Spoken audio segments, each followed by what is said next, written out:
For more on investment in China and the country's economic outlook, we are now joined live by Jack Perkowski from Atlanta. He is the managing partner of JFP Holdings.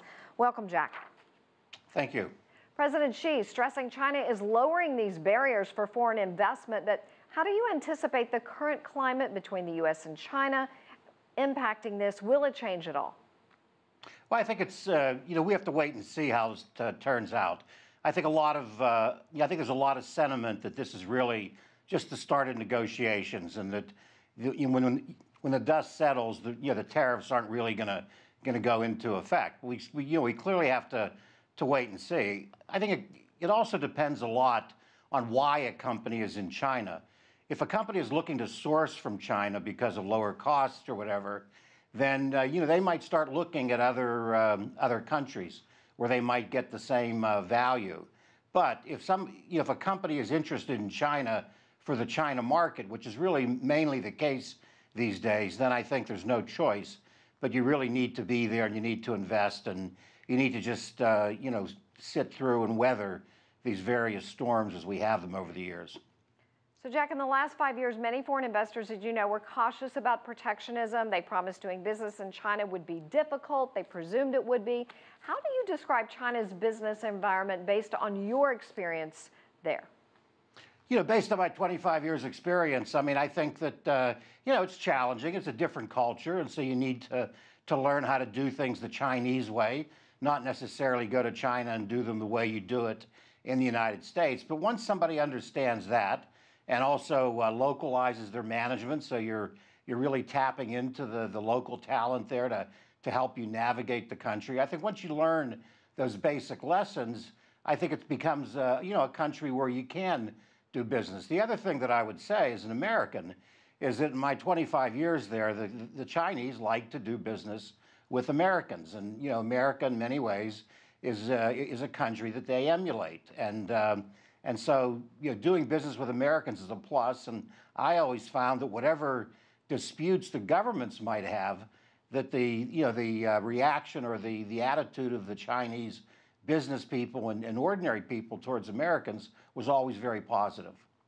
You only have to see the lines around the embassy for students wanting to come to study in the United States to really understand how powerful that is. President Xi's laid out this ambitious plan with the goal of transforming that nation to be a major player in global innovation by 2035. He's touched on economics, technology, sustainability, green initiatives. Are they close? Are they getting there? They're definitely getting there. And I think that, one of the drivers is the fact that China really has no choice. If you look at China, China has over 160 cities with a population of 1 million or more. The top 10 cities have populations which range from 6 million to 20 million. So you've got a country with a great number of, very densely populated cities.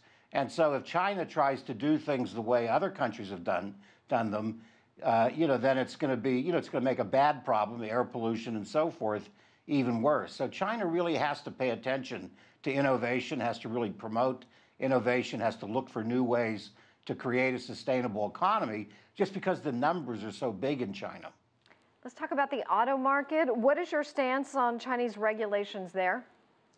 Well, China generally, the biggest regulation has been the fact that the assemblers, the foreign assemblers, are limited to 50% ownership in any assembly joint venture. That's been in place from day one.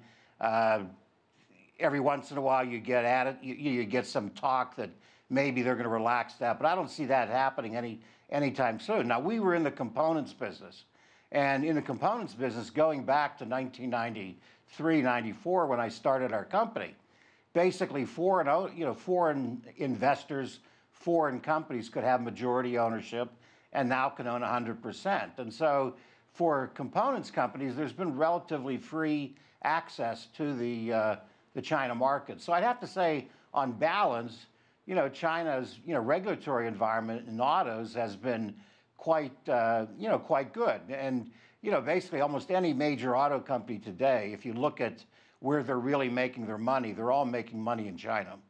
Lastly, I just want to ask you, how confident are you that this rhetoric coming from President Trump is in fact just that, rhetoric, and that this will be worked out before tariffs go into place? Well, you know, I kind of fall back on the fact that the two countries, China and the United States, are by far the two largest countries in the world. I mean, when you put the two GDPs together, you know, China and the United States account for 35–40% of the entire global economy. So it's frankly unthinkable that the two countries would get into some kind of a major, dispute that would tank or really, severely hurt each economy. And basically, the two economies now are so dependent upon each other that, and if you look at, I've been in China 25 years. I've never met somebody in China that was afraid to negotiate. And, President Trump prides himself on his negotiating skills. So I really think the way this is going to play out is that this will be the start of negotiations. And by the time we get through all this, cooler heads will figure out a way for the two countries to work together.